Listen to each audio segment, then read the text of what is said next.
তারেক জিয়া সাহেবকে আপনি মিথ্যা মামলা দিয়ে 1-2 বছর না 8 বছর সাজা লাগিয়ে দিয়েছিলেন। ম্যাডাম খালেদা জিয়াকে 6 বছর সাজা দিয়েছিলেন শুধু রাগ করে।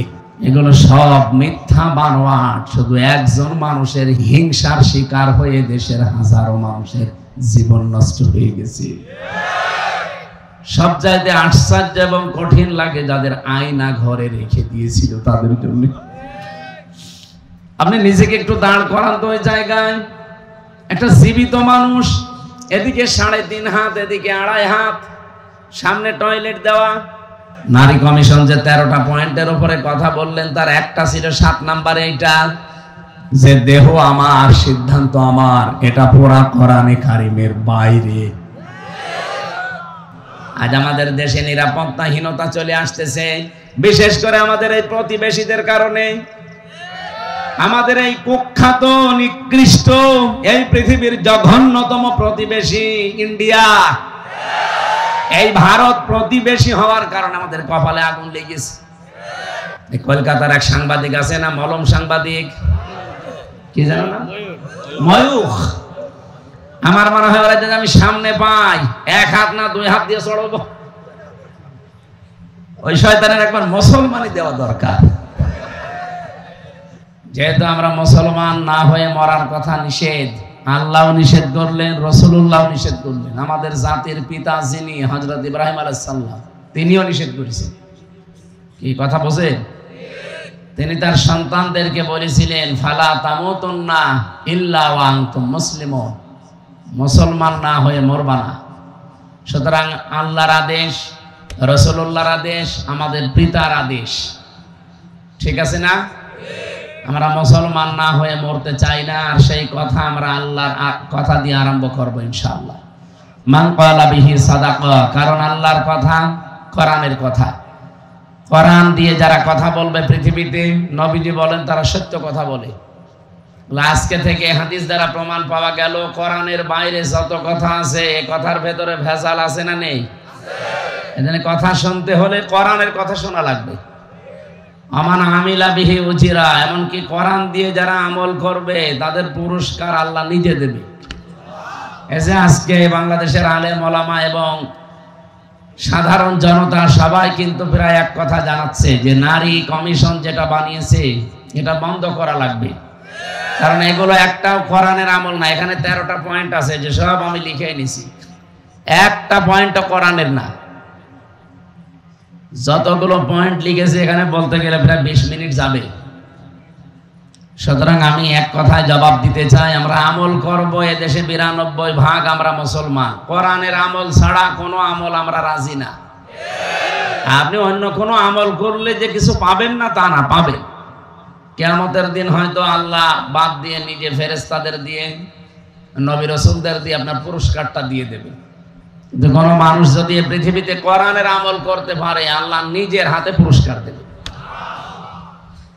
আমার মনে হয়, এখানে আমি ভুল বলছি কিনা জানি না, খালি আলেমরা বাদ দিয়ে এখানে অনেকে আমরা যারা বসে আছি তারা এই কথা বলতে পারবেন না যে এখন যে কোরআনের আমল কয়টা, পারবেন বলতে?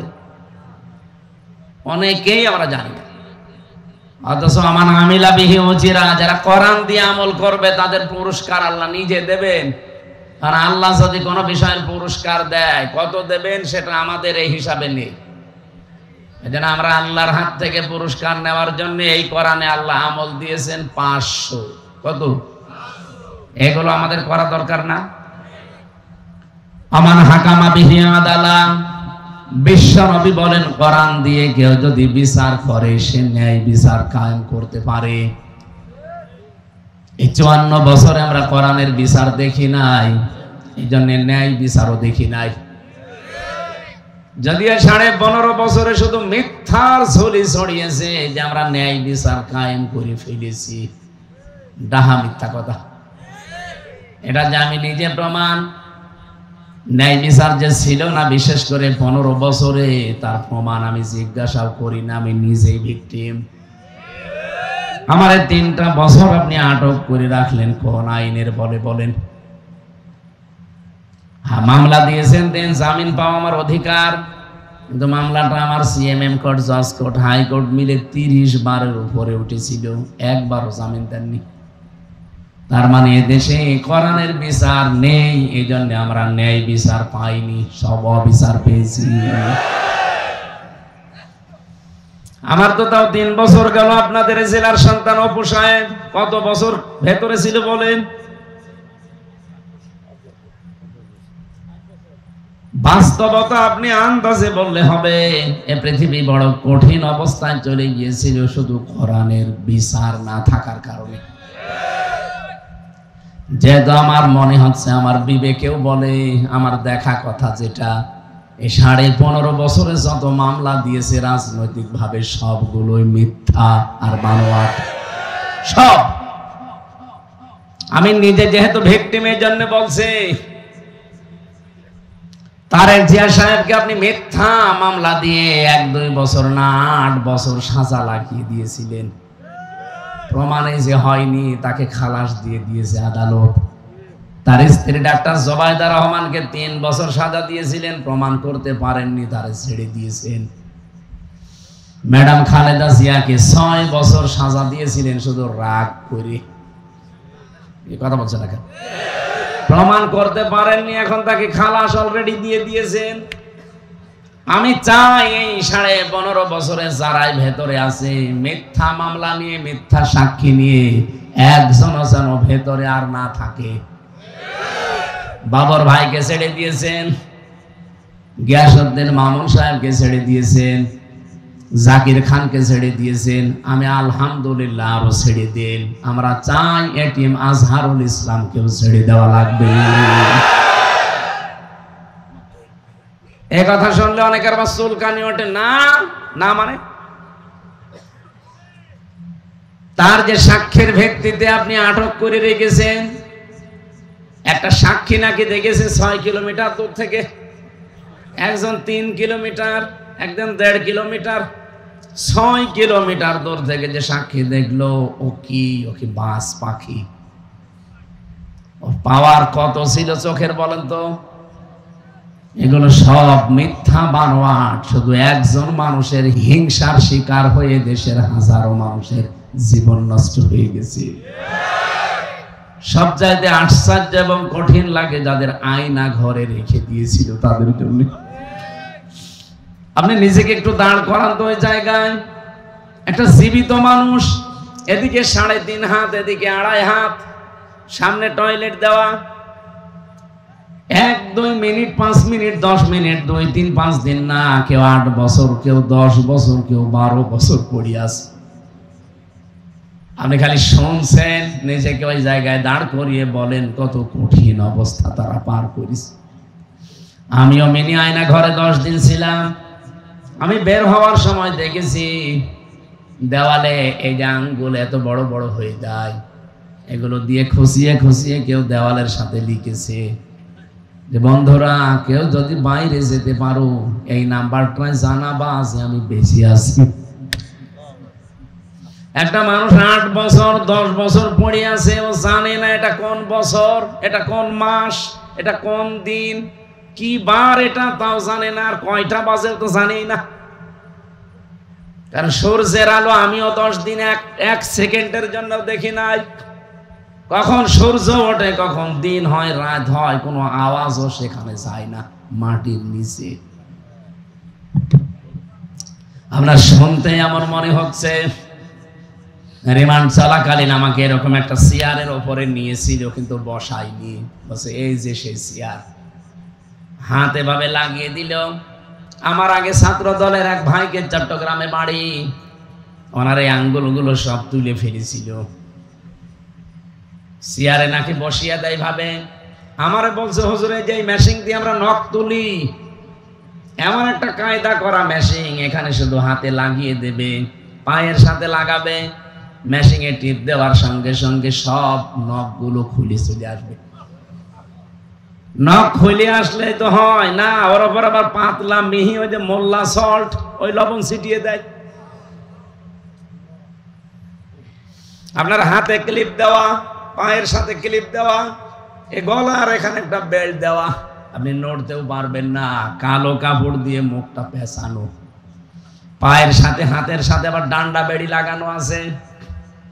কাউকে যদি পেছনে দিয়ে, আমারে পেছনে দিয়েছিল, পেছনে হাত ডান্ডা বেড়ি দিয়ে ওই যে হ্যান্ডকাপ দিয়ে লাগানো, পায়ের সাথে ডান্ডা বেড়ি দিয়ে মাজায় দড়ি টাঙিয়ে 11 ঘন্টা ওরা রেখে দিয়েছিল।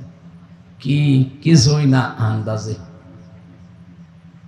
চেয়ারের ওপরে নাকি ওই ভাইকে বসে, উনি আমার পাশের ছেলে ছিলেন, বলছিল ভাই একবার টেপ দিল, ওরা বলছে একবারে নাকি 1 মিনিটে 120 বার ঘোরে। আপনি বলেন তো 1 মিনিটে যদি চেয়ারটা 120 বার ঘোরে, তো সেকেন্ডে কয়বার?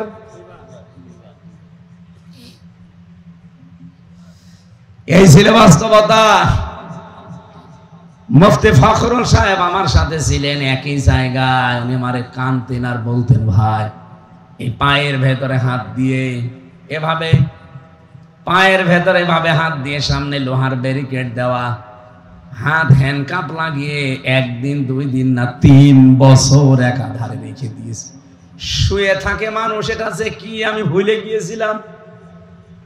মানুষ যে শুয়ে থাকে এটা যে কত আরামের, কত শান্তির, আমি ভুলে গিয়েছিলাম। 24 ঘন্টা এভাবে বসে থাকা, তাও স্বাভাবিক ভাবে না, পায়ের ভেতরে হাত লাগানো, আবার হাতের সাথে হ্যান্ডকাপ দেওয়া, বেশি নড়াচড়া করলে কেটে যাবে। 1.5-2 মিনিট সময় দিত শুধুমাত্র টয়লেট করার জন্য। সকালবেলা কয়েকটা পচা ছোলা দিয়ে যেত, দুপুর বেলা 1 মুঠ ভাত দিয়েছে, তাও মনে হচ্ছে কেউ মাখিয়ে দিয়েছে। আমি নিজে 10 দিন ওইটাই খেয়েছি। আমার মনে হয় ওই 10 দিনের মধ্যে কাবু হয়ে গেছি। এখনো পর্যন্ত এই 3 বছরেও শরীর স্বাভাবিক হচ্ছে না। ওই 10 দিনের জের আমার 10 বছর জীবন থেকে নষ্ট করে দিয়েছে। ওই দিন থেকে আমার মাথায় যে ব্যথা, এখনো পর্যন্ত গাড়িতে এই যে প্রায় 4-5 ঘন্টা খরচ করে আসলাম কুষ্টিয়া থেকে, বসতে পারি না, আমার শুয়ে থাকা লাগে, 2 সিট ভেঙে আমার শুয়ে পড়া লাগে। অথচ এখন বয়স মাত্র আমার 33 বছর, 92 সালে আমার জন্ম। এই যুবক বয়সে ঘোড়ার মতো টক বক করা দরকার না, অথচ আমার শরীরই চলে না। কি খাওয়াইয়েছে না খাওয়াইয়েছে 3টা বছর, তাও তো অপু ভাই পাশে ছিল, অনেক উপকার পেয়েছি খাবারের বিষয়, আল্লাহ মিলিয়েছিল। উনি না থাকলে আমার আরো বহু কষ্ট বেড়ে যেত। আল্লামা মামুনুল হক আমার সাথে ছেলে ছিল। এ ভাইয়ের ঋণও আমি শোধ করতে পারবো না। যত মানুষ উপকার করেছে, এই 2টা মানুষ, বিশেষ করে আল্লামা মামুনুল হক, মিয়া নুরুদ্দিন অপু, আল্লাহ দুনিয়া আখিরাতে সর্বোচ্চ পুরস্কার যেন তাদের দান করেন, বলেন আমিন। শরীয়তপুর বাসে শুধু শুনলেন, কেমন লাগছে বলেন তো নিজেকে ওই জায়গায় দাঁড় করালেন, অথচ আমি ফেস করে এসেছি ওইটা। কোরআনের বিচার যতদিন এই জমিনে কায়েম করতে না পারবেন, আল্লাহর কসম এই জমিনে ন্যায় বিচারের আশা করা যায় না। নারী কমিশন যে 13টা পয়েন্টের উপরে কথা বললেন, তার একটা ছিল 7 নম্বরে এইটা যে দেহ আমার, সিদ্ধান্ত আমার, এটা পুরা কোরআনে কারিমের বাইরে। 1500 বছর আগে আল্লাহ জানিয়েছেন, আলাহুল খালাকু ওয়াল আমরু তাবারাকাল্লাহু রাব্বুল আলামিন। সূরা আরাফের 54 নম্বর আয়াতের শেষের দিকে আছে, আল্লাহ পাক বলেন এই জমিন বানিয়েছি আমি, এখানে সিদ্ধান্ত চলবে কার? আরো জোরে বলেন। আপনি কোন কারণে কথা বলেন 92% মুসলমানের দেশে যে দেহ আমার, সিদ্ধান্ত আমার? দেহ আপনার মানে? আমার যে 33 বছর বয়স, বলেন তো আমি 33 বছর আগে উল্লেখ করার মতো কিছু ছিলাম না? আমার বাবার বিয়ে হয়েছে 35 বছর, হয়তো আমি 1 বছর পরে দুনিয়ায় এসেছিলাম। বলেন এই 33-34 বছর আগে হামজা নামে আমার যে এখন অস্তিত্ব আছে, আমি বসে আছি, এটা কল্পনা করা যেত?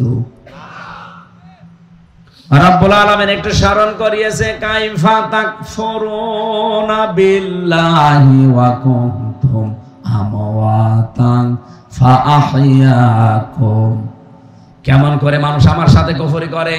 আমার নাফরমানি করে, আমার সাথে অবিচার করে, মানুষ কি করে আমার বিধান মানতে চায় না। অথচ লোকটা মৃত ছিল, আমি নিজে তাকে জীবন দিয়েছি। বিজ্ঞান এখন আয়াত নিয়ে প্রমাণ করছে, এটা তাফসিরে কাবিরের ভেতরে পাবেন। আল্লামা ফখরুদ্দিন রাজি রাহমাতুল্লাহ আলাইহি উনি আয়াতের ব্যাখ্যা করতে গিয়ে লিখলেন যে আল্লাহ কাইফা শব্দটা না দিয়ে তো তাকফুরুনা বিল্লাহি ওয়া কুনতুম আমওয়াতান দিতে পারতেন। কেন কাইফা শব্দ আগে ব্যবহার করলেন কেন? যারা এখানে বালাগাত মানতিক পড়ায় অনেক আলেম বসে আছে, দেখবেন কাইফা শব্দটা প্রায় 7টা বা 11টা অর্থে আমি পেয়েছি। তার একটা অর্থ আছে এই কাইফা আল্লাহ ব্যবহার করেন ওই সমস্ত শব্দের আগে, ওই কথা বলার আগে যেই কথা আল্লাহ নিজেও বিশ্বাস করতে পারেন না, মানে আল্লাহরও বিশ্বাস হতে চায় না, এরকম কোন কথা বলার আগে কাইফা বলা লাগে। বলেন তো এখন যদি কেউ বলে আমির হামজা 1 ঘন্টা আগে জেনা করে আসলো, আপনি বিশ্বাস করবেন? যারা চুপ করে আছেন আপনার কি মনে হচ্ছে যে আমি করে আসলাম? কি বুঝলেন এখান থেকে বলেন তো? যে আমার মতো একটা কাঠ মোল্লা, আমি কাঠ দিয়ে মনে হয় বানানো, আমার মতো একটা কাঠ মোল্লা এতটুকু হুজুর যদি জেনা করে এসেছে আপনি বিশ্বাস না করেন, আল্লামা দেলাওয়ার হোসাইন সাইদি জেনা করেছে এটা আপনি বিশ্বাস করেন কি করে? 1 কোটি হামজা এক জায়গায় করলে তার পশমের সমান খেদমত হবে? সে কোরআন মাথায় নিয়ে পর্যন্ত জানিয়েছিল যে 71-এর একটা কাদা আমার গায়ে লাগে নাই, আর আপনি তার উপরে মিথ্যা তহমত এমন দিয়েছেন, শেষে জেনাকার বানিয়েছেন। এখানে বারবার আমার জেলখানায় দেখা হয়েছিল, উনি আমাকে বলতেন হামজা আমি মারা যাব, শহীদ হব, কিন্তু এই বদনাম নিয়ে আমি মরতে চাই না যে জাতি জানবে আমি জেনাকার। আমি মরতে চাই কিন্তু আমি শহীদ হতে চাই, এই বদনাম নিয়ে আমি মরতে চাই না। আর শরীয়তপুরবাসী আমার মতো একটা ছোট মানুষকে এই অপবাদ দিলে আপনি বিশ্বাস করতেছেন না, অথচ কোরআনের পাখি 50টা বছর যিনি কোরআন প্রচার করলেন সারা দুনিয়ায়, তাকে এই মিথ্যা তহমত দেওয়ার পরেও অনেকে দেখে বিশ্বাস করে। রিমান্ডে আমি 10 দিনে অন্তত 8 দিন তাকে আমারের সঙ্গে সঙ্গে তারেও ওই অফিসাররা গালি দিত। আমারে গালি দিবেন দেন, আমার মামলা যদি রিলেটেড হয় দেন, আপনি সাইদি সাহেবকে টেনে এনে গালি দেন কেন? এটা কোরআন শরীফ আমার সামনে, মোবাইলে মহিলা কণ্ঠ এমন ভাবে রেকর্ড করে এডিটিং করে ওনার কণ্ঠের সাথে লাগিয়ে, যেটা স্বামী স্ত্রীও বলে না এরকম নিকৃষ্ট কথা 8-10 মিনিট 15-20 মিনিট আমারে শোনাতো। এই দেখ, তাও যদি ভালো ভাষায় বলে যে হুজুর দেখেন কি, এই দেখ তোর হুজুর কি করিস। অথচ BCS cadre, SP, SP, DC, আমি চাই ডিসি নজরুল ইসলাম মোল্লা, ডিবির ডিসি মশিউর রহমান, আপনাদের এই পাশের জেলা গোপালগঞ্জের আসাদুজ্জামান, মনিরুল ইসলাম, একটাকেও যেন এখন যারা দায়িত্বে আছেন এগুলো একটাকেও ছাড়বেন না, এগুলো মানুষ না, এগুলো সম্পূর্ণ পুরা জানোয়ার। আর আমার মনে হয় কাউন্টার টেররিজমের এই ইউনিটটা তুলে দেওয়া দরকারের কোনো কাজ নেই। আন্দাজে মুসলমানদেরকে বিশ্বের সামনে জঙ্গি নাটক সাজানোর জন্য হাসিনা এদের বানিয়েছিল, সেইটাই ওরা করেছে। জঙ্গি যে নেই তার প্রমাণ বাংলাদেশে 9 মাস। আপনি বলেন তো একটা জঙ্গি 9 মাসে ধরা পড়েছে? কোথায় পেয়েছেন ভণ্ডামি? এখন যিনি ডিএমপির কমিশনার শেখ সাজ্জাদ হোসেন, উনি 2-3 দিন আগে এটা জানিয়েছে বাংলাদেশে জঙ্গি বলে কিছু নেই, সবগুলো ওদের সাজানো নাটক। আমার নামও দিয়েছিল জঙ্গি মামলা, আমি নাকি বাংলা টিমের প্রধান। তো কি এটা? আমি ওনারে বললাম যে স্যার কি, আমরাও জানি না। তা আপনি জানেনই না, আর আপনার নামে মামলা অলরেডি দিয়ে দিয়েছেন, যে তাও 1 জেলা না সারা বাংলাদেশের নাকি আমি প্রধান। আমার শরীরই চলে না আর আমি প্রধান হয়ে পড়িস না। জেলে যে একজনকে পেয়েছিলাম আব্দুল মতিন, আল্লাহ দলের সভাপতি সারা বাংলাদেশের। ওরে বললাম ভাই আল্লাহ দলের সভাপতি আপনি, সেক্রেটারি কে? বলছে আমার ছেলে। আপনি সভাপতি, আপনার ছেলে সেক্রেটারি, এদেশে আর কেউ নেই আপনাদের। এই হচ্ছে জঙ্গি। শয়তান পর্যন্ত মনে হয় হাসত যে এ কি গো, বাড়ি থেকে আমার দুইলে নিয়ে আসলো আমার কুষ্টিয়ার হালসা থেকে। পরের দিন পেপারে দিল যে ওনার আমরা চড়হাঁস থেকে নিয়ে এসেছি। আর ওইলা দিন থেকে এটা মিথ্যা কথা। আরে 3 বছরে তো মিথ্যার উপরেই ছিল। যেদিন আমার রিমান্ড নেয়, 10 দিন রিমান্ড চেয়েছিল, 7 দিন রিমান্ড দিয়েছিল। যত কথা সরকারি পিপি আমার বিরুদ্ধে ওই 15 মিনিট একাধারে বলেছে। আমি তো দাঁড়িয়েছিলাম, দেখলাম 15 মিনিটের 15টা কথাও সত্য বলে না, প্রত্যেকটা মিথ্যা। আমি আবার বলছি এই কমিশন এটা বাদ দেওয়া লাগবে। আজকে বাংলাদেশের সব আলেম ওলামা মুসলমানেরা এই দাবি জানিয়েছে, আমরাও এই দাবি জানাতে চাই। নীতিমালা না, এই কমিশনই বাদ দিয়ে দেন। ওদের দরকার কি কমিশন তৈরি করা? কমিশন তো আল্লাহ কোরআনে 1500 বছর আগে বানিয়ে দিয়েছে। আজ আমাদের দেশে নিরাপত্তাহীনতা চলে আসতেছে, বিশেষ করে আমাদের এই প্রতিবেশীদের কারণে। আমাদের এই কুখ্যাত নিকৃষ্ট এই পৃথিবীর জঘন্যতম প্রতিবেশী ইন্ডিয়া, এই ভারত প্রতিবেশী হওয়ার কারণে আমাদের কপালে আগুন লেগেছে। এরা না হয়ে যদি আমরা পৃথিবীতে কোন মহাসাগরের মাঝখানেও বাস করতাম, তাও এত ঝামেলায় পড়তাম না। এই 54 বছরে আমরা দাঁড়াতে পারি না শুধুমাত্র এই কোলাঙ্গার প্রতিবেশীদের কারণে। এত মিথ্যা কথা যে ওরা বলে। এই যে কিছুদিন আগে মাইক্রোসফট রিপোর্ট দিয়েছে 257টা দেশ নিয়ে। 257 দেশের রিপোর্ট আমি পড়ে দেখলাম, তামাম পৃথিবীতে সব চাইতে বেশি মিথ্যা তথ্য সরবরাহ করে ভারত। কলকাতার এক সাংবাদিক আছে না, মলম সাংবাদিক, কি জানো না, ময়ূখ। আমার মনে হয় ওরা যদি আমি সামনে পাই, 1 হাত না 2 হাত দিয়ে চড়বো। ওই শয়তানের একবার মুসলমানি দেওয়া দরকার। এত মিথ্যা কথা আর বানিয়ে বানিয়ে কথা বলতে পারে শয়তান। আমার মনে হয় এই বাংলাদেশের হকারও অত নিকৃষ্ট না। কথা বলেন না কেন? হকাররা তো তাদের ঔষধ বিক্রি করার জন্য বিভিন্ন সময় একটু আউল ফাউল বলে, ওর মতো বলে না। ও যত মিথ্যা কথা, যত মিথ্যা তথ্য পরিবেশন করে। 54টা বছর আমরা দাঁড়াতে পারি নাই শুধু এদের এই মিথ্যা তথ্যের কারণেই। সারা পৃথিবীর মডলদেরকে ওরা জানিয়েছে আমাদের দেশে নাকি সাম্প্রদায়িক দাঙ্গা তৈরি হচ্ছে, এই দেশে জঙ্গি মাথা ছাড়া দিয়ে উঠতেছে। হঠাৎ করে নারী কমিশন এই বিষয়গুলো কেন সামনে এনেছে? কেউ না বুঝলে দেশের আলেমরা বুঝে ফেলেছে। সারা দুনিয়া এখন দেখছে দেশটা ইসলাম এবং মুসলিম যারা, এ মানুষগুলো এখন উঠতেছে উপরে। আগস্টের 5 তারিখের আগে এই দেশে 100 জনের 15 জন মানুষ বলতো আমরা ইসলাম চাই। কতজন? মাত্র 15 জন। 100 জনের 15 জন। তার ভেতরে হাশেমি সাহেব হয়তো একজন। কি আপনি জিজ্ঞাসা করেন? 100 জনের ভেতরে যদি 15 জন এই দেশে ইসলাম চায়, আব্দুর রব হাশেমি একজন। কথা বলা লাগবে। এখনকার জরিপ বের করেন, বাংলাদেশে এখন 100 জনের কমপক্ষে 77 জন মানুষ বলছে আমরা ইসলাম চাই।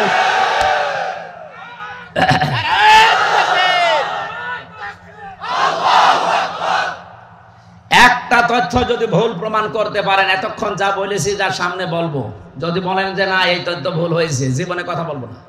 কিন্তু যদি আপনি তথ্য ইন্টারনেট ঘাটেন, কোরআন হাদিস ঘাটেন, যেখানে যা দেখবেন, বিজ্ঞানের যত তথ্য আমার জানা আছে, যদি কোনোটা ভুল পান, প্রমাণ করে দিতে পারলে জীবনে ওই কথা আর বলবো না। যদি ভুল প্রমাণ করতে না পারেন, আপনাকে মেনে নেওয়া লাগবে। আপনি নিজেও লেখাপড়া করেন না, হামসা বলবে, আপনি মানবেনও না। আপনি কি হয়েছেন? 100 150 জনের 77 জন মানুষ যখন বলছে আমরা ইসলাম চাই, গোবিন্দ পরামানিকের মতো মানুষ, এটা মুসলমান কি সভাপতি, সে যদি বলে যে এই দেশে ইসলাম যদি আসে আমরা অন্য ধর্মের মানুষেরা নিরাপদে থাকতে পারবো, আপনার কি হয়েছে? এই কথাগুলো যখন বিশ্বে যাচ্ছে, এর পেছনে অবশ্যই কোন রাঘব বোয়াল কাজ করছে, যারা হঠাৎ করে মেয়েদের দিয়ে কোরআনের বিপক্ষে 13টা পয়েন্ট লিখেছে। আমরা জানাতে চাই দেশে 92% অন্তত আমরা মুসলমান, 92% লাগবে না, 92 জন যদি মুসলমান আমরা এই দেশে থাকি, কোরআনের বিরুদ্ধে হাদিসের বিরুদ্ধে একটা পয়েন্ট এই দেশে কায়েম হতে দেওয়া যাবে না। এই রাজি আছেন না আপনারা? কারা রাজি আছেন দেখে লিল্লাহি তাকবীর। ইসলাম দিন ইসলাম, আল কোরআনের আলো সবচেয়ে সমাধান, নারায়ে তাকবীর। শরীয়ত প্রবাসী আমি যে কথা তুলেছিলাম, আল্লাহ কাইফা শব্দটা ব্যবহার এমন কেন এমন ভাবে করলেন, আলেমদেরকে বলছি। এবার আমি নিজে যেহেতু পড়ে এসেছি সেইটা শোনাচ্ছি। আল্লাহরও বিশ্বাস হতে চাই না যে হামজা এটা করতে পারে। আল্লাহ বলে না তো মৃত ছিল, বাবার স্ফলিঙ্গ দিয়ে দ্রুত গতিতে যখন ওই পানিটা ওর বাবার নাপাক পানিটা যখন বের হয়ে এসেছে, ফালিয়ানজুরিল ইনসানু মিম্মা খুলিক, খুলিকা মিন মাইন দাফিক, ইয়াখরুজু মিন বাইনিস সুলবি ওয়াত তারাইব।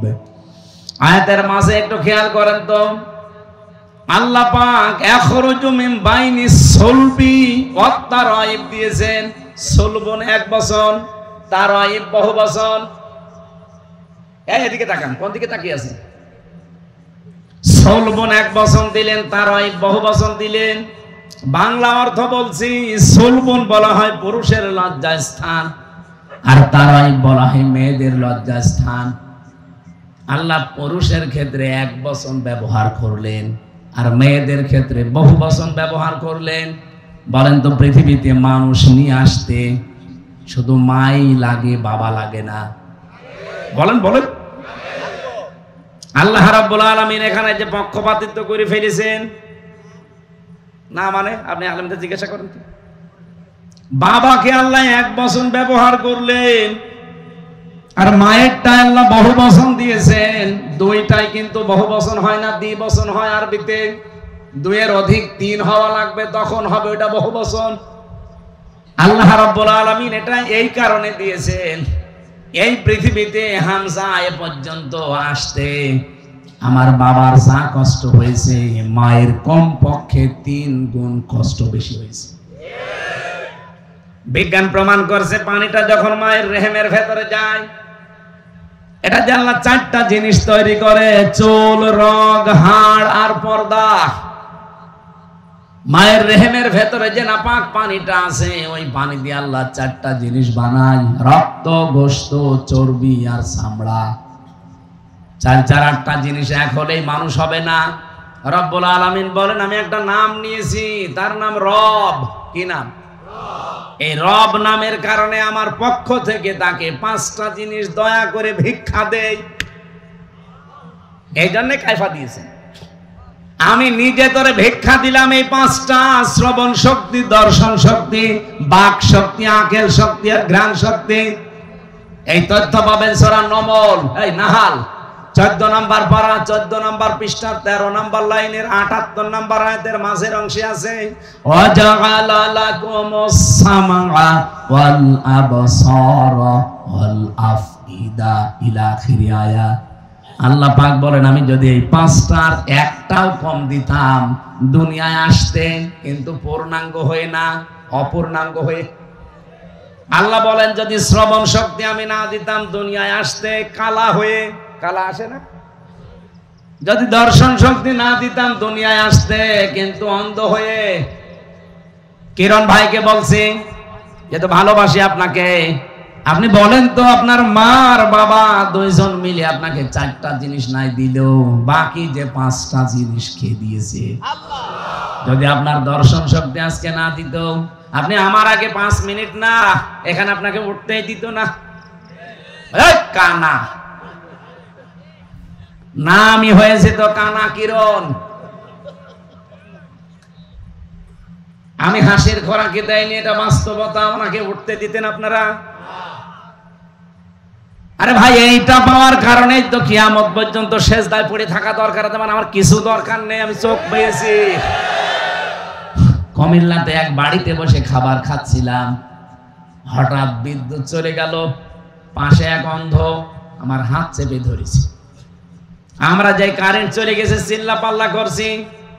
আমারে বলছে হুজুর মাত্র 1.5 মিনিট 2 মিনিট কারেন্ট চলে গেছে, আপনি চিল্লান। অথচ আজ 42 বছর আমার জীবনে কারেন্ট নেই। আমি প্রথমে কিন্তু দেখতে পেতাম ছোটবেলায়, টাইফয়েড হওয়ার কারণে চোখটা আমার নষ্ট হয়ে গেছে। আজ 42টা বছর হয়ে গেল, দুনিয়া কেমন আমি জানি না। এমনকি ওই দিন অন্ধ আমার একটা তথ্য জানিয়েছে যে আপনারা যারা চোখওয়ালা মানুষ, আপনারা তো এমনিতেই দেখতে পান, ঘুমিয়ে থাকলে স্বপ্নেও কিছু দেখেন। কিন্তু আমরা যারা অন্ধ তারা ঘুমিয়ে থাকলেও দেখি না, শুধু একটা আওয়াজ শুনি। নড়িয়া বাসে জীবনে কিছু না পেলেও কোনো আফসোস নেই, চোখ পেয়েছি, দেখতে পাচ্ছি। কথা বলেন না কেন? আল্লাহ পাক বলেন এই 8 5 13টা জিনিস যখন এক হয়ে যায়, আমি আল্লাহ রাব্বুল আলামিন যেহেতু তোমাদেরকে সরাসরি মাটি দিয়ে বানাইনি, আল্লাহ আমাদেরকে মাটি দিয়ে বানিয়েছেন। বলেন না, কি দিয়ে? মাটির নির্যাস দিয়ে। ওয়ালাকাদ খালাকনাল ইনসানা মিন সুলালাতিন মিন তিন সুম্মা জাআলনাহু নুতফাতান ফি করারিম মাকিন। বলেন আল্লাহু আকবার। মাটির নির্যাস দিয়ে আল্লাহ আমাদেরকে বানিয়েছে। ও শরীয়তপুরবাসী, আমার প্রশ্ন, আল্লাহ মাটি তাহলে বানিয়েছে কি দিয়ে? আপনি কি ঘুমাচ্ছে? ঘুমিয়ে পড়লে হবে না, এখনো ঘন্টা খানেক সময় দেওয়া যাবে না। এখনই ঘুমিয়ে পড়ছেন মানে বলেন মাটি আল্লাহ কি দিয়ে বানিয়েছে? আপনি গাজীপুরে যান, মৃত্তিকা গবেষণাগারে, মাটিকে দেন, দেখবেন 10টা জিনিস তারা বের করে দেবে। আমি এগুলো বিজ্ঞান থেকে পেয়েছি। অক্সিজেন আছে মাটির ভেতরে, সিলিকন আছে, অ্যালুমিনিয়াম আছে, আয়রন আছে, ক্যালসিয়াম আছে, পটাশিয়াম আছে, সোডিয়াম আছে, ম্যাগনেসিয়াম আছে, নাইট্রোজেন আছে, হাইড্রোজেন আছে। এই 10টা জিনিস আছে মাটির ভেতরে। আপনার মা আর বাবা দুইজন মিলে 4 4 8টা। মাটির ভেতরে গোনা আছে 10টা। 8 আর 10 বলেন বলেন। এটা ক্লাস চলছে, ক্লাসের মতো ছাত্রের মতো জবাব দিবেন। 18 হয়েছে। আপনি এখন এই তথ্যটা 3.5 হাত বডির ভেতরে যা পাবেন, 5.5 কেজি রক্ত পাবেন, 9768 প্রকার চামড়া পাবেন এই 3.5 হাত বডির ভেতরে। এক একটা জায়গায় 360টা জোড়া পাবেন, বিভিন্ন জায়গায় জয়েন্ট দেওয়া আছে। এই যে যতটুকু জায়গায় এই আঙ্গুলের ভেতরে 153টা রেখা আছে। এই পৃথিবীর সবচাইতে আশ্চর্য বিষয়, দুনিয়া তৈরি হওয়ার পর থেকে আজকের এই দিন, এখান থেকে কিয়ামত পর্যন্ত সবকিছু যদি মিলে যায়, মানুষের এইটা মিলবে না। আল্লাহ পাক বলেন 8 আর 10 যেহেতু হয়েছে 18, মানুষ তৈরি করতে কমপক্ষে 23টা উপাদানের প্রয়োজন হয়। আমার আল্লাহ নিজের পক্ষ থেকে আমি বললাম কয়টা? 5টা। বলেন বলেন। 18 আর 5 23টা। এই 23টা জিনিস যখন পরিপূর্ণ হয়ে যায়, ফেরেশতারা তখন বলে আল্লাহ এর ছেলে বানাবো না মেয়ে বানাবো? সিদ্ধান্ত দেয় কে? আপনি যে বললেন আমার শরীর আমার সিদ্ধান্ত, কোথায় পেয়েছেন আপনি? আপনার কোন সিদ্ধান্ত চলবে না। সিদ্ধান্ত যা দেওয়ার ওই সে শুরু আরম্ভ করেছেন সিদ্ধান্ত দেওয়াকে। ওয়াল্লাযী ইউসাউবিরুকুম ফিল আরহামি কাইফা ইয়াশা। সূরা আলে ইমরান 3 নাম্বার পারা 9 নাম্বার পৃষ্ঠা 6 নাম্বার লাইনে 6 নাম্বার আয়াতের প্রথম অংশে আছে, তিনি সে আল্লাহ যিনি মায়ের রেহেমের ভেতরে তোমাদের আকার আকৃতি তৈরি করেন। এটা কারো কাছে জিজ্ঞাসা করে আল্লাহ করেছেন? বলেন বলেন। কারো কাছে জিজ্ঞাসা করা লাগে নাই, উনি যা ইচ্ছা তাই সিদ্ধান্ত নিয়ে করেছেন। সুতরাং এই সমস্ত আইনগুলো সব ভাওতা, বানানো আইন, এগুলো সব বাতিল করা লাগবে। আমার দেহ আমার সিদ্ধান্ত, এটা কুফরি কথা, এটা আল্লাহর সাথে শিরিক। বলেন না কেন? যেহেতু আমরা নিরাপত্তা হারিয়ে ফেলছি, প্রতিবেশীদের কাছ থেকে এখন নিরাপত্তা আমরা নেই, আর ওদের কাছ থেকে নিরাপত্তায় কেউ নেই।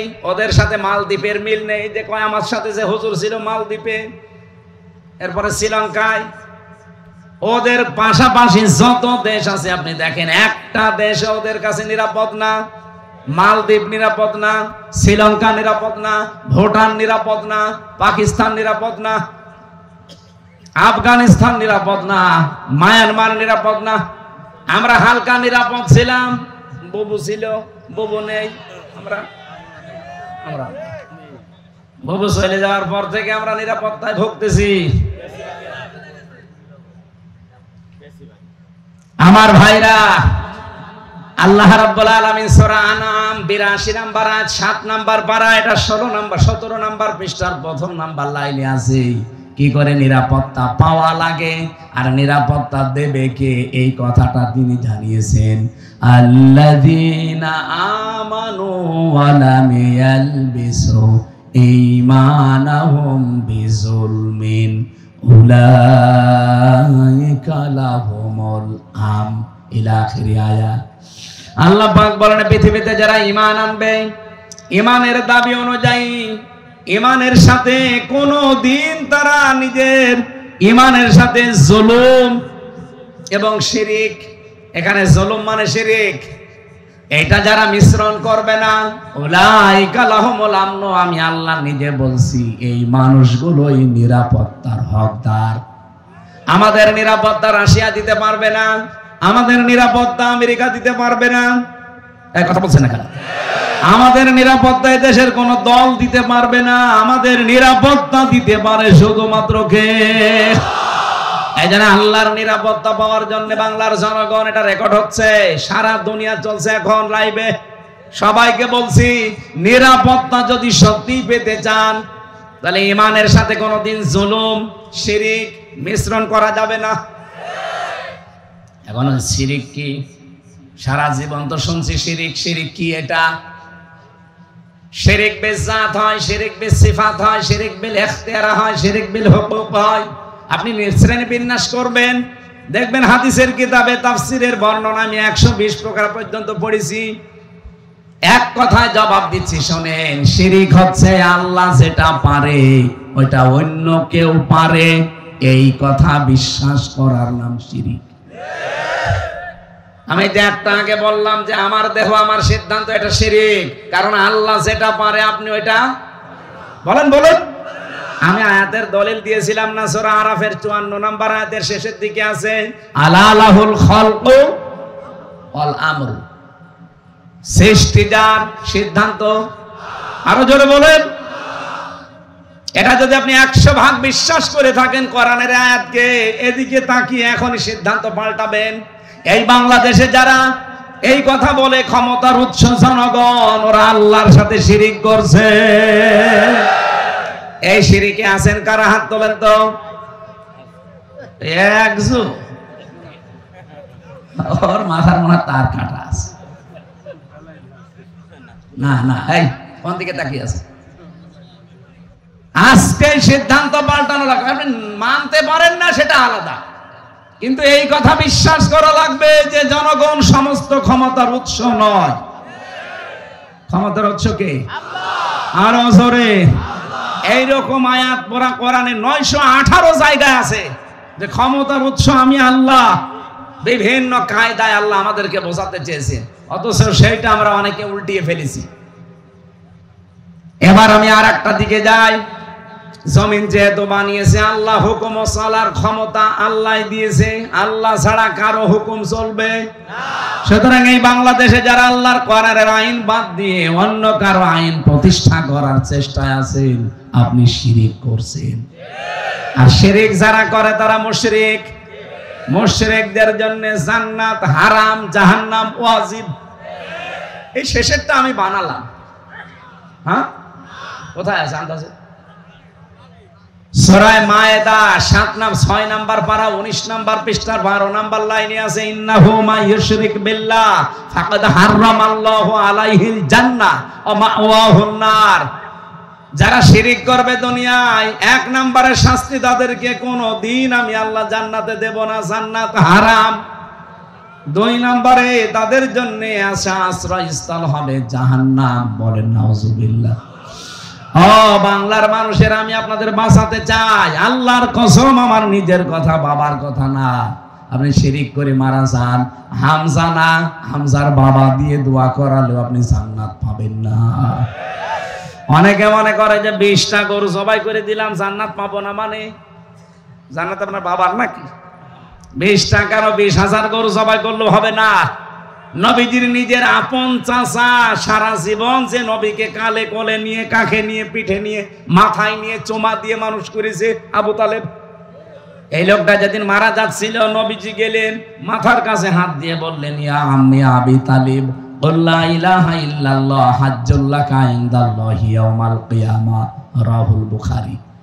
হে চাচা, জোরে বলা লাগবে না, শুধু আমার কানের কাছে মুখটা নিয়ে আস্তে করে বলেন, লা ইলাহা ইল্লাল্লাহ মুহাম্মাদুর রাসূলুল্লাহ বলা দরকার নেই, ওটা আমি মেনে নিলাম, শুধু আল্লাহর স্বীকৃতিটা দেন।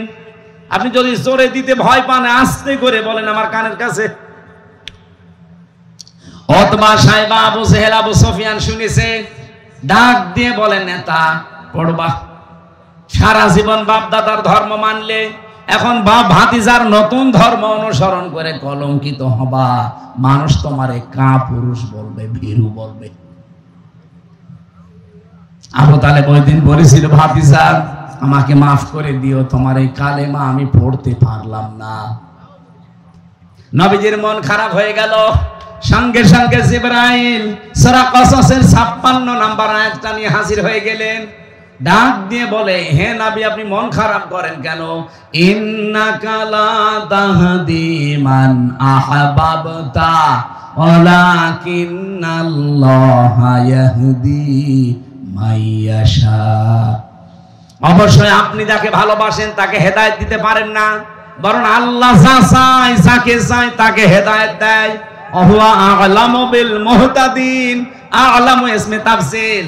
হে নবী, আপনার চাইতে আমি আল্লাহ ভালো জানি যে হেদায়েত পাবে কে। এই লোকটা আপনার চাচা, আমি জানি, সারা জীবন আপনাকে আদর করেছে, মহব্বত, ভালোবাসা দিয়েছে, বাড়িতে রেখে খাবার খাওয়িয়েছে, আমি দেখেছি, কিন্তু লোকটা মুশরিক। কি বলেন বলেন?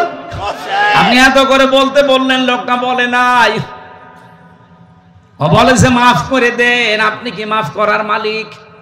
মাফ করার মালিক কে? বলেন বলেন। ওমা ইয়াগফিরুয যুনুবা ইল্লাল্লাহ, আল্লাহ ছাড়া মাফ কেউ করতে? আরো জোরে বলেন। এরপরেও নবীজি তার কবরের পাশে যে হাত তুলেছিলেন, রব্বুল আলামিন আমার চাচা আবু তালিবকে তুমি মাফ করে দাও। সঙ্গে সঙ্গে জিবরাইল এসে বলে, হে নবী, হাত নামান। কার জন্য হাত তুলেছেন? মা কানা লিন-নাবিয়্যি ওয়াল্লাযীনা আমানু আইয়াস্তাগফিরু লিল মুশরিকিন ইলা আখিরি আয়াত।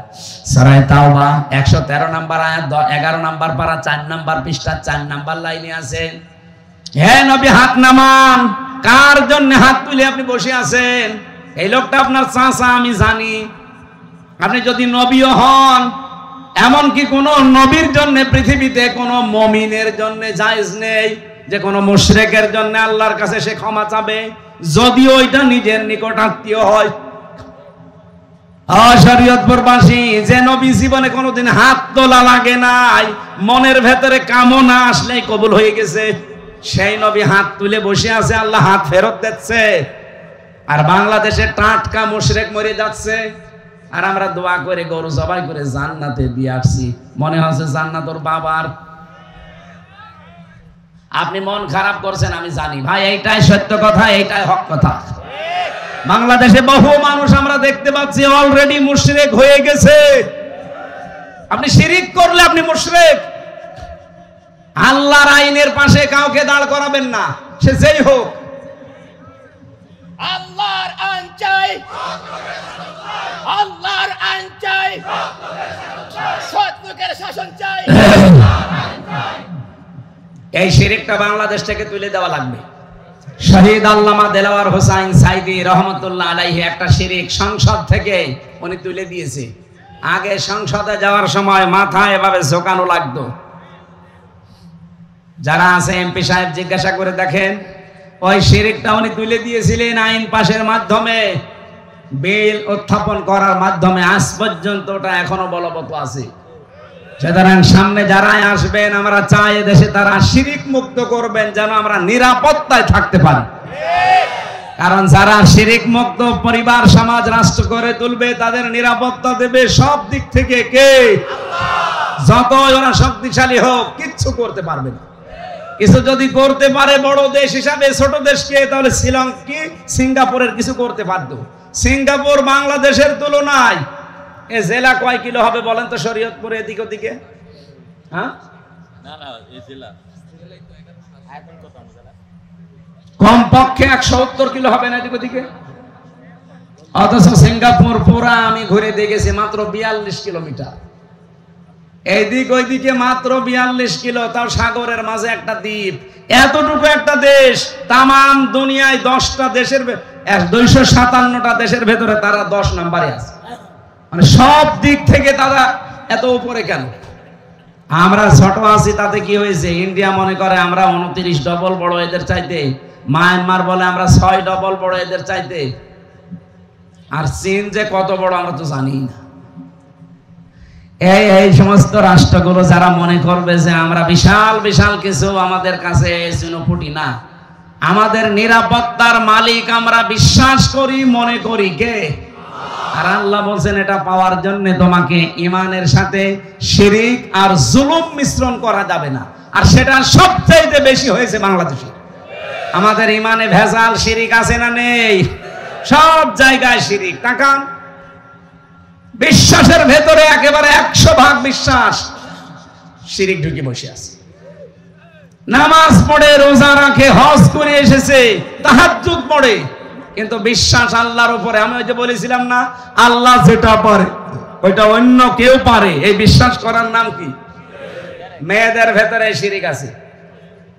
ওদের যদি একটু অসুখ বিসুখ হয়, যদি সন্তানাদি একটু বিয়ের পরে না হয়, ও পাগল হয়ে যায়। হুজুরের কাছে যাবে, আপনাদের সুরেশ্বরী তো আল্লাহর ওলি বসে আছে, এরপরে পাশে এই যে আটরসি বসে আছে, চলে যাচ্ছে সেখানে বউ নিয়ে। বলে বাবা কিচ্ছু চাই না, কে চাও? ছেলে চাই। মনে হচ্ছে ছেলে নিয়ে বসে আছে চিস্তিনগর। সেদিন বগুড়া জেলায় তারেক রহমান সাহেবের গ্রামে এক লোক এসে বলছে, হুজুর আপেল পড়িয়ে দিন। আমি সূরা ফাতিহা পড়ে ফু দিলাম। আমার কানের কাছে মুখ নিয়ে বলছে, হুজুর এমন ভাবে আপেল পড়বেন যেন ছেলে হয়।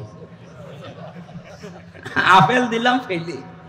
আচ্ছা আপেল কই? ফেলি দিস কেন? আরে ভাই আপেল পড়ে যদি ছেলে হইতো, ওতে আমার ম্যাডামের 3টে মেয়ে হইতো না? আমি খালি আপেল খাওয়াতাম। কি বিশ্বাস মানুষের! এই শিরিক দেশে নেই? আরে ফরিদপুর, মাদারীপুর, শরীয়তপুর, এই সমস্ত জেলায় এই শিরিক গুলো বেশি। কি করেন কি আলেমরা? কি করেন কি? পিটিয়ে সোজা করা লাগবে এই শয়তানদেরকে। শরীয়তপুর এই নামটা যেন ঠিক থাকে। যারা এই জেলায় আসবে বলবেন কোরআন শরীফ হাতে নেন। এক একটা আয়াতের 8টা 10টা 15 20টা 33টা পর্যন্ত অর্থ আছে, এগুলো বের করেন। তাফসিরের নাম বলে বলে আমাদের শোনা, ওই কোন বাবার কিচ্ছা কাহিনী আমরা শুনতে রাজি নেই। এই পারবেন কারা কারা দেখি?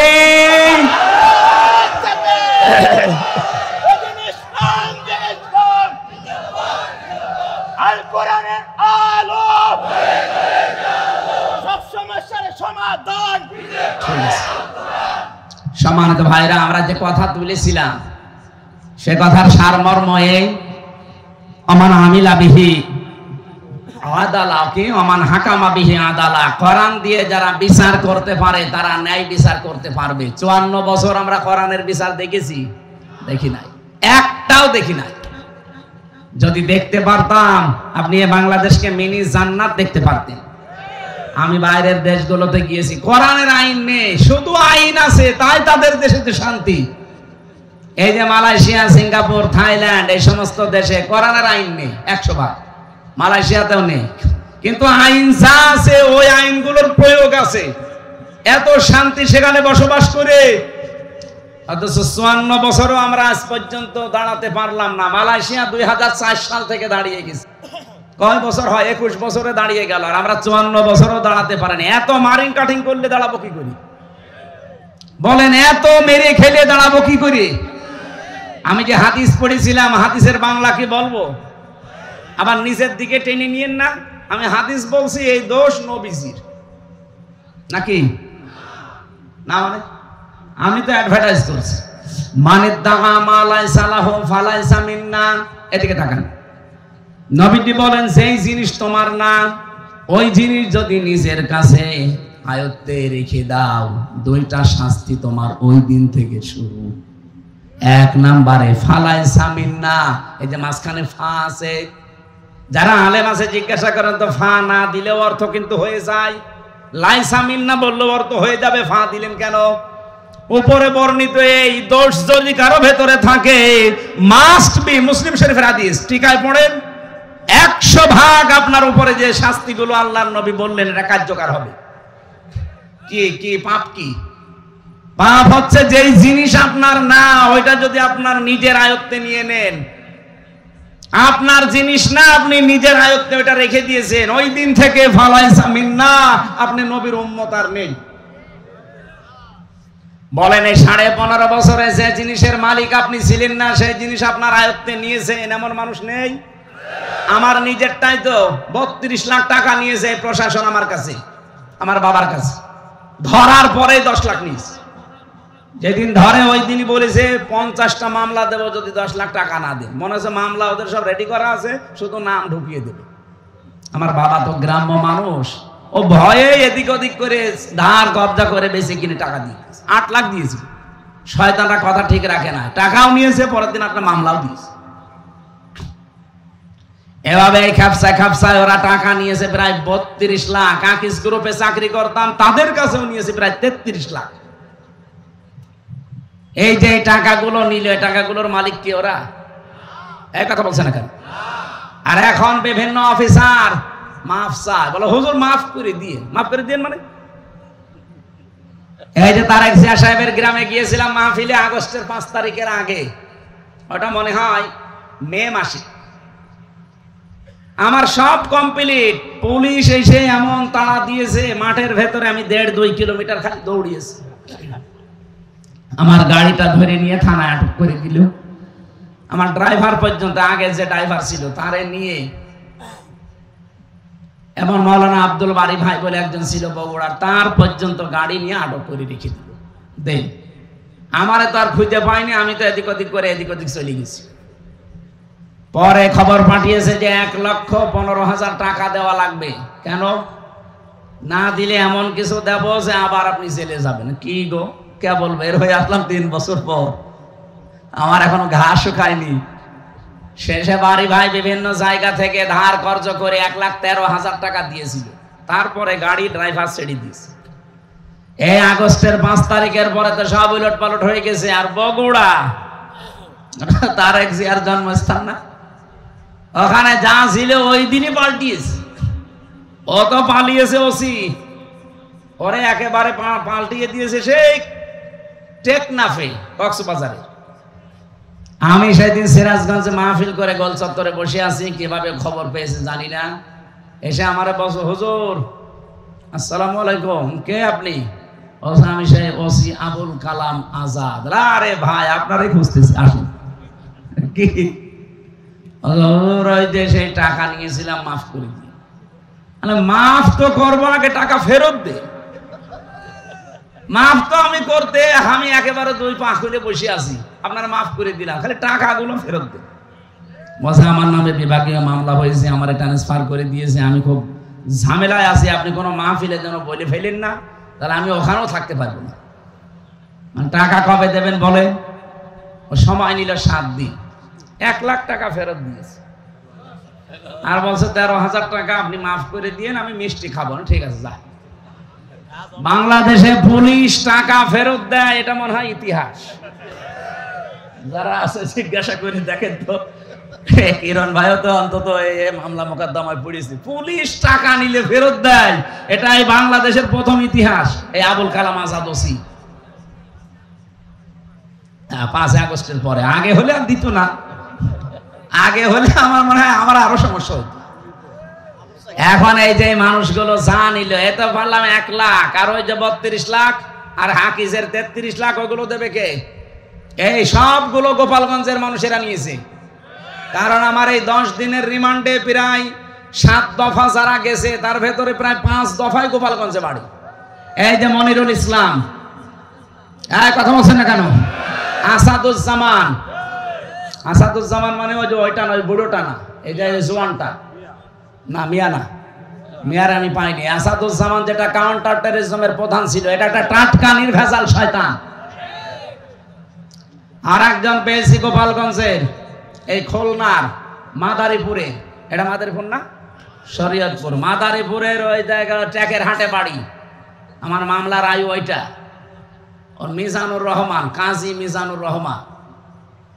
এই শয়তান আমার আকিজ গ্রুপের কাছ থেকে মনে হয় এই খ্যাপসায় খ্যাপসায় খালি টাকা নিয়েছে। ওরা বলছে তুই কি আমাকে টাকা পাস? বলছে না, টাকা দেওয়া লাগবে। স্যার বিরক্ত হয়ে শেষ পর্যন্ত থাপ্পড় দিতে গেছে যে এ কি গো, এ আমি হুজুরকে চাকরি দিয়েছিলাম আমার মসজিদের ইমামতি করার জন্য, আর আমি কি ক্ষতি করেছি? আমি তার একটা উপকার করলাম। এভাবে যত টাকা নিয়েছিলেন আমি চাই 15.5 বছরে যার কাছে যা নিয়েছেন আপনারা সব ফেরত দিয়ে দিন, কারণ ওগুলোর মালিক আপনারা একটাও না। এই কথা বলেন না কেন? নবীদের হাদিস ছিল, যেই জিনিস আপনার না, ওইটা যদি আপনি নিজের আয়ত্তে নিয়ে নেন, দখল করেন, চিন্তায় করেন, চাঁদাবাজি করেন, চাঁদাবাজিটা আমার বলা ঠিক না, কারণ এ জেলায় মনে হয় এসব নেই। যদি থাকে, যার জিনিস নিয়েছেন ওটা যদি আপনার না হয়ে থাকে, ওটা ফেরত দিয়ে দেন। ভাই আপনি কিন্তু খুব মুসিবতে আছেন। 1 নম্বরে আপনি ওই দিন থেকে আর নবীর উম্মত নেই, যতই নামাজ পড়েন, রোজা রাখেন, আর আপনি হজ করে আসেন। আমার কথা বোঝা গেছে ভাই? যেই জিনিস যার না, ওই জিনিস দাবি করলে সে নবীর উম্মত, যেন নবীর উম্মত থাকে না। 2 নাম্বারটা আরো কঠিন, সে যেন জাহান্নামে একটা স্থান বরাদ্দ করে নিল। বলেন নাউজুবিল্লাহ। এই যে মুসলিম ওয়াকফ আইনগুলো তারা এখন বাতিল করে দিয়ে এই অবৈধ বিল পাস করার মাধ্যমে ইন্ডিয়া আমাদের বাপদাদাদের দেওয়া হাজার হাজার বিঘা সম্পত্তি এখন তারা দখল করে নিচ্ছে। ইসরায়েল তাদেরকে 1940 সালে এই ফিলিস্তিনের মানুষগুলো থাকতে দিয়েছিল দয়া করে, আমরা যেমন রোহিঙ্গাদের দিয়েছি এইভাবে, অথচ শয়তানরা এখন তাদেরকে উৎখাত করে সব দখল করে নিচ্ছে। এই কথা বলেন না কেন? যে জিনিস যার না ওইটা ফেরত দেওয়া লাগবে। এ জেলায় যদি কেউ এরকম কর্মকাণ্ডে থাকেন, যাই দখল করেছেন, যাই নিয়েছেন, যাই চিন্তাই করেছেন, সব ফেরত দিয়ে দিন, নাই তো আপনার সব কিছু শেষ। নামাজ, রোজা, হজ, যাকাত, পর্দা, পুশিদা সব শেষ, কারণ আপনি নবীর উম্মতি নেই। এমনকি আপনি মরে গেলে বিসমিল্লাহি ওয়া আলা মিল্লাতি রাসূলিল্লাহ বলা জায়েজ নেই, কারণ আপনি আল্লাহর নামের উপরেও নেই, রাসূলের উম্মতও নেই। এই কথা বলেন না? হ্যাঁ, এখানে পয়েন্টে একটা কথা বলা যায়, এটা টিকায় আছে, টিকায়, এদিকে তাকান। যেই জিনিস আপনার ছিল, কিন্তু ওইটা যদি হাতছাড়া হয়ে যায়, কেউ কেড়ে নেয়, কেউ মেরে খায়, ওইটা যদি আপনি আবার ফেরত পান, তাহলে এই হাদিসের যে শাস্তি, আপনি সেই শাস্তির আওতা মুক্ত থাকবেন। কে বুঝলেন বলেন? এ কিরণ ভাইয়ের সম্পদ ছিল, 15.5 বছরে অনেক কিছু বৈধ অবৈধ ভাবে হারিয়েছে না হারায়নি? বলেন বলেন। যত কিছু হারিয়েছে ওইগুলো যদি এখন আবার ফেরত পায়, যারা যারা নিয়েছে তাদের কাছে ফেরত নিয়েছে, এটাই অসুবিধা নেই। কিন্তু যেই জিনিস ওনার না, ওইটা যদি উনি জোর করে নিয়ে আসে যে বাবা শাহজালাল সব হালাল, তাহলে উনি কিন্তু আর নবীর উম্মত থাকতে পারবেন না। ইসলামী ব্যাংক যাদের ছিল তারা ফেরত পেয়েছে। এই কথা বলেন না কেন? ইসলামী ব্যাংকে আপনার বাবার, আপনি বানিয়েছিলেন, যার বাবার যারা বানিয়েছে মাথার ঘাম পায়ে ফেলে তারা আবার ফেরত পেয়েছে। এই জায়গায় ফতোয়াবাজি করবেন না ভাই। অনেকে বলে যে না এটাও চিন্তাই করেছে। কে চিন্তাই করেছে? যারটা সে ফেরত পেয়েছে। এই 15.5 বছরে যে যা হারিয়েছেন এটা যদি ফেরত পান, একেবারে আল্লাহর নাম নিয়ে খাবেন, কোনো অসুবিধা নেই। আমার ভাইরা, হাদিসের শেষ পয়েন্ট ছিল এটা, ওমান দাআ ইলাইহি হাদা। কেউ যদি হেদায়েতের উপরে থাকতে চায়, সে যেন মানুষকে কোরআন দিয়ে ডাকে। ওমান দাআ, এখানে টান আছে, ওমান দাআ ইলাইহি হাদা, এখানে টান আছে। আপনি যদি হেদায়েতের উপরে থাকতে চান, ও বাংলার মানুষেরা কান খাড়া করে শোনেন, এই পৃথিবীতে হেদায়েতের উপরে থাকতে চাইলে কোরআন দিয়ে মানুষকে ডাকা লাগবে। এখন কোরআনের ডাক বাংলাদেশে আছে না নেই? সপ্তাহ চলছে, কোরআন দিয়ে মানুষকে আমরা ডাকছি, আসেন। আমার বাবার আদর্শের দিকে আসা লাগবে না, আমার ভাইয়ের আদর্শের দিকে আসা লাগবে না, আপনি কোরআনের আদর্শের দিকে আসেন। কথা বলেন না কেন? কারণ আমি ডাকি আল্লাহর কোরআনের দিকে। 2 দিন 5 দিন না, 1 মাস ব্যাপী, 1 বছর ব্যাপী, সারা জীবন ব্যাপী। কারণ আমি হেদায়েতের উপরে থাকতে চাই। এই বাংলার জমিনে যারাই মনে করবেন যে আমি হেদায়েতের উপরে থাকতে চাই, আপনাকে কোরআন দিয়ে ডাকা লাগবে। হ্যাঁ, এটা যদি আপনার কাছে রাজনীতি মনে হয়, এইটাই আমার রাজনীতি। এটা যদি মনে হয় ধর্ম ব্যবসা, হ্যাঁ এইটাই আমার ধর্ম ব্যবসা। বহু মাদ্রাসা এরকম ওলট পালট শিক্ষা দেওয়া হয় যে না এসব কিছু করার দরকার নেই, আগে পড়ো, আগে লেখো। আমি পড়ালেখা তো মাস্ট বি করবই। বিশ্বনবী কোরআন দিয়ে ডাক দিয়েছেন, আর আল্লাহ এটা ফরজ করে দিয়েছেন, বাল্লিগ মা উনজিলা ইলাইকা মির রাব্বিক। হে রাসূল, আপনি তাবলীগ করবেন, প্রচার করবেন যেটা আপনার উপর আল্লাহ নাযিল করেছিলেন। বাল্লিগু আন্নী ওয়ালাউ আয়া, একটা আয়াত জানা থাকলে মানুষের কাছে পৌঁছিয়ে দাও। এই নির্দেশগুলো কি নফল না ফরজ? এখানে যারা মুফাসসির মুহাদ্দিস আছে বলেন বাল্লিগ আর বাল্লিগু, নবীজির কথা বাল্লিগু আর আল্লাহর কথা বাল্লিগ। আমর দিয়েছেন, this is my order, so follow.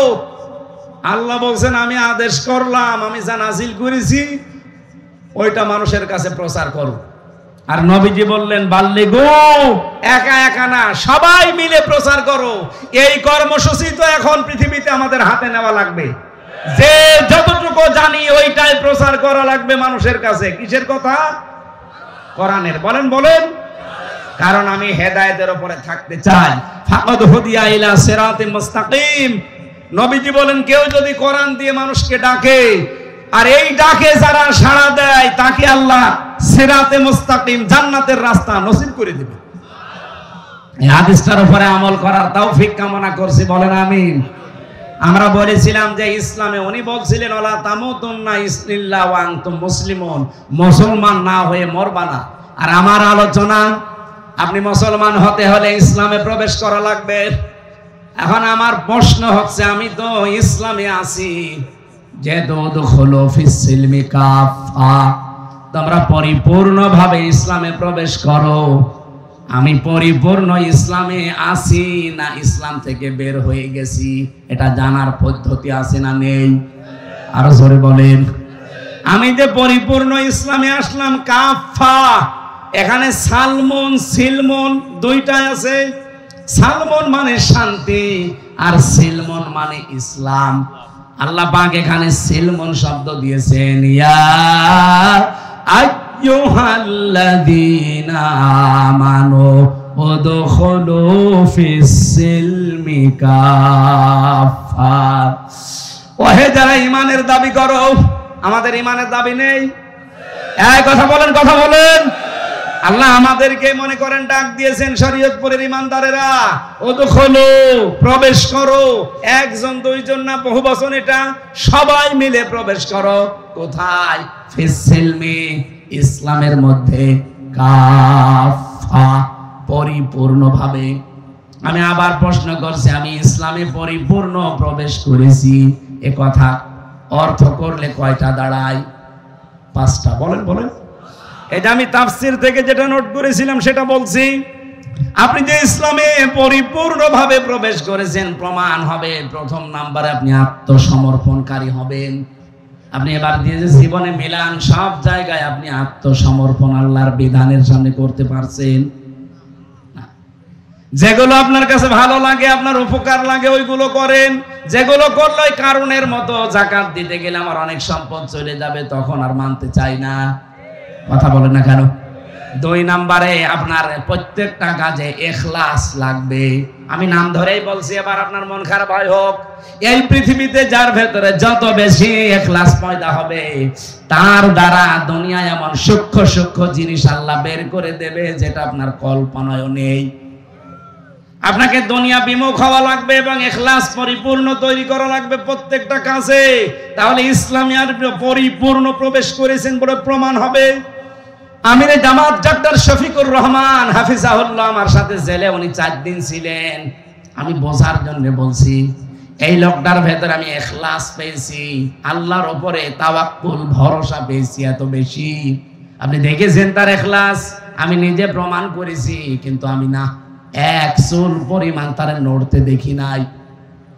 আমি হাদিয়া দিয়েছিলাম, আমি মনে করলাম ব্যক্তিগত কাজে খরচ করবে, মসাবা করে হাদিয়া দেওয়ার সঙ্গে সঙ্গে টাকা দেখেও নাই, কি দিচ্ছি তাও না, নিয়ে সঙ্গে সঙ্গে উনি দিয়ে দিল, 5 যে আছে বলে খরচ করে ফেলেন। আর আমরা যত বড় নাম বলেন আমাদের, বাকি আমি কাউকে পাইনি এভাবে। দুনিয়ার এই যে মহাব্বতটা, এটা যত বেশি আপনি দূরে সরিয়ে রাখতে পারবেন, দুনিয়া বিমুখ যত বেশি হতে পারবেন, তত বেশি আমার আল্লাহ আপনার ভেতরে ইখলাস পয়দা করে দেবে। সাংবাদিক প্রশ্ন করছে, এত ভালো আপনারা, এত বছর দল করেন, ইসলামে মানুষ আসে না কেন? এদেশে ইসলাম ক্ষমতায় যায় না কেন? উনি জবাব দিয়েছেন, দেখেন, মুয়াজ্জিনের দায়িত্ব আযান দেওয়া, সবাই কি মুয়াজ্জিনের ডাকে নামাজে আসে? বলেন না কেন? এখন দোষ কি মুয়াজ্জিনের না, যারা আসে না তাদের? ডাক তো আমরা ঠিকই দিই, আপনি না আসলে আমি কি করব? আমি করতে পারতাম যদি আমার হাতে ব্যাকআপ থাকতো, ক্ষমতা থাকতো। আমার গ্রামে একটা জেনা করেছিল, নারী আর পুরুষ। বিচার আমি তখন জেলে যাইনি, 20 সালে, 21, 22, 23 এগুলো ছিলাম ভেতরে। ওই আগের বছরে আসলো, আমি ফতোয়া চাচ্ছে যে ফতোয়া দেন, যেহেতু মুফতি ফতোয়া দেওয়া লাগবে। ফতোয়া দিলাম যে জেনাকারীর শাস্তি হচ্ছে, যদি প্রমাণ হয় 4 জন সাক্ষী পাওয়া যায়, 4 জন না 50 জন মিলে দেখিস। এখন শাস্তি হচ্ছে তার মাটির ভেতরে পুঁতে ফেলবেন, বুক পর্যন্ত পাথর দিয়ে, ইট দিয়ে মেরে সঙ্গে সার করে মেরে ফেলেন। এ ফতোয়া দেওয়া পর্যন্ত আমার শেষ। আমি যদি ওটা দুনিয়ার মানুষকে বলতাম যে কার্যকর করেন, তো আমার মনে হয় ওই মহিলাকে সঙ্গে সার করার আগে আমারে সঙ্গে সার করে ফেলত। পুলিশ আমার ওই দিন ধরে নিয়েছে, বলতো না যে হুজুর আপনি ফতোয়া দেবেন, দেন, কার্যকর করতে গেলেন কোন কারণে? এদেশে কোরআনের আইন চলে। কি বলতাম আমি? সঙ্গে সার ওই মহিলারা বাদ দিয়ে আমারে শুরু করতো না? বলেন বলেন। কিন্তু আমার হাতে যদি আইন থাকতো, ক্ষমতা থাকতো, আমি যদি ওই জায়গায় বসার পাওয়ার নিয়ে থাকতে পারতাম, যার রায় দিয়েছিলাম ওটা কার্যকর করে দম নিতাম। এই কথা বলেন না কেন? আর এরকম বিচার যদি বাংলাদেশে অন্তত সারা দেশ মিলে মাসে 5টা করতাম, জেনা করা দূরের কথা, পুরুষ মানুষের স্বপ্ন তো সব বন্ধ হয়ে যেত। ইখলাস তৈরি করা লাগবে ভাই, আমাদের ইখলাস নেই। উনি কি জবাব দিয়েছিলেন? জীবনে আপনার মাথায় আসবে যে আযান তো আমরা ঠিকই দেই, মানুষ না আসলে দোষ তো আমার না, মুয়াজ্জিনের দোষ, যারা আসে না তাদের দোষ। এজন্য আমাদের প্রত্যেকটা জায়গায় আমার মনে হয় ইখলাস বাড়ানো দরকার। 3 নম্বরে উন্নত চরিত্র তৈরি করা লাগবে। এই পৃথিবীতে সবচাইতে উন্নত চরিত্রের, উত্তম চরিত্রের অধিকারী ছিলেন মুহাম্মাদুর ওয়া ইন্নাকা লাআলা খুলুকিন আযীম। তার 63 বছরের জীবন পড়ে আছে, কিভাবে চলবেন ছোটবেলা থেকে মরণ পর্যন্ত সব আছে, শুধু দেখে দেখে আর রাহিকুল মাখতুমটা পড়বেন। উন্নত চরিত্রের অধিকারী যত বেশি হবেন, আপনি মনে করবেন আমি ইসলামে প্রবেশ করেছি। 4 নম্বরে এইটাই গুরুত্বপূর্ণ বিধান, আকীদা বিশুদ্ধ করা লাগবে। আমি আবার নাম ধরছি ভাই, আমি কোরআন সামনে তো এই জন্য বলছি। বাংলাদেশে একটা মাসলুম দল জামাত ইসলামী বাংলাদেশ, এদের ওপরে একটা তহমত লাগানো হয় সারা জীবন যে এদের আকীদা ঠিক নেই। কেন আপনি এই কথা বলেন তো? কি আকীদা পেয়েছেন তাদের ভেতরে? বাংলাদেশ জামাত ইসলামীর আকীদা এই দেশে আল্লাহর আইন আল্লাহর জমিনে কায়েম করা, এইটা তাদের আকীদা। যদি এর বাইরে জামাত ইসলাম যারা করে তাদের কোনো আকীদা থাকে, তারা এখানে এসে বলুক, আমি এক্ষুনি তাদের তওবা করাবো। বলেন তো মুরব্বী যাই কয়টা এখানে বসে আছে যারা জামাত ইসলাম করে, ওদের জিজ্ঞাসা করে দেখেন, ওদের যদি আকীদা আল্লাহর জমিনে আল্লাহর আইন বাদ দিয়ে অন্য কিছু থাকে, ওদের আমি তওবা পড়াবো। বলেন আপনি কেন এই মাসলুম দলটার উপরে এই তহমত লাগিয়েছেন? আপনার আকীদা ঠিক আছে? ফাঁসির দড়ি গলার কাছে চলতেছে, এরপরেও নিজের আল্লাহর আইন থেকে পিছপা হয়নি। আমি নিজে দেখেছি তো কত মানুষ বেঈমান হয়ে গেছে আমার সামনে। অথচ এটিএম আজহারুল ইসলাম, আমি 4 বার তার সাথে দেখা হয়েছিল, 4 বার আমারে বলতো, হামজা সারা জীবন যদি আমার জেলখানায় রাখে, এতটুকু দোয়া আমার জন্য করবা আমি যেন ঈমান হারিয়ে না ফেলি। আমি মাত্র 3 বছরে আমার জীবন অর্ধেক করে দিয়েছি, আর লোকটা মুরব্বী মানুষ, আমার দাদার বয়সী, 13 বছর পড়ে আছে, এখনো মাথা নত করেনি। মেয়ের কাশেম আলী, আপনাদের এই যে নদীর ওই পারে বাড়ি মনে হয়, মানিকগঞ্জে বাড়ি না? শহীদ মেয়ের কাশেম আলী রহমতুল্লাহ আলাইহে। কিছু মানুষ বলে হুজুর খালি নাম ধরে বলেন। আরে ভাই, নাম না ধরলে তো আপনি টেরও পান না, বোঝার চেষ্টাও করেন না। এই মানুষগুলোকে কাছ থেকে দেখেছি। ফাঁসি হবে 3 ঘন্টা পরে, কারারক্ষীরে বলছে আমি ঘুমালাম 2 ঘন্টা, 1 ঘন্টা আগে আমার ডাক দিও। আপনি বলেন আমার আকীদা ঠিক নেই। আপনার আকীদা কি? ওই জায়গা না। আপনারা যদি এখনই বলি যে 5 দিন পরে আপনি মরে যাবেন, আপনি মনে হয় এখনই মরে যাবেন। 5 নম্বরে লেনদেন সঠিক করা লাগবে। কি কথা বললেন না কেন? লেনদেন আমাদের আছে। যে দোকানে বাকি খাই, আমার মনে হয় ওই দোকানের সামনে দিয়ে যায় না, 5 দিয়ে ঘুরে যায়। আপনার লেনদেন ঠিক আছে? এই 5টা বিষয়, এক একটার উপরে লক্ষ লক্ষ কথা আমি নোট করেছিলাম। অনেক রাত হয়ে গেছে। আর মেয়েদের ওপর আমি নিজে একটা বই লিখেছি জেলখানায়, একটা শিক্ষিত মানুষদের জন্য লিখেছিলাম সৃষ্টি নিয়ে। ওই যে বলছে আরম্ভ করেছিলাম, বলতে পারলাম না, ওগুলো সবের ভেতরে লিখা আছে। শিক্ষিত মানুষরা নিলে কাজে লাগবে, 120 পৃষ্ঠা। আর এটা হচ্ছে মেয়েদের দাম্পত্য জীবনের সমাধান, কলহ যাদের তৈরি হয়, মেয়েদের সাথে ঝগড়াঝাঁটি মনোমালিন্য কিভাবে সমাধান করবেন, এটাও 120 পৃষ্ঠা। স্টেজে আছে কয়েকটা, আপনারা মেয়েদের জন্য নিয়ে পড়াবেন। মেয়েকে দেবেন, মাকে দেবেন, বউকে দেবেন, ফুফুকে দেবেন, বলবে এটা পড়াটা পড়ো। ওই সিরিয়াল না দেখে এগুলো পড়াবেন, কাজে লাগবে।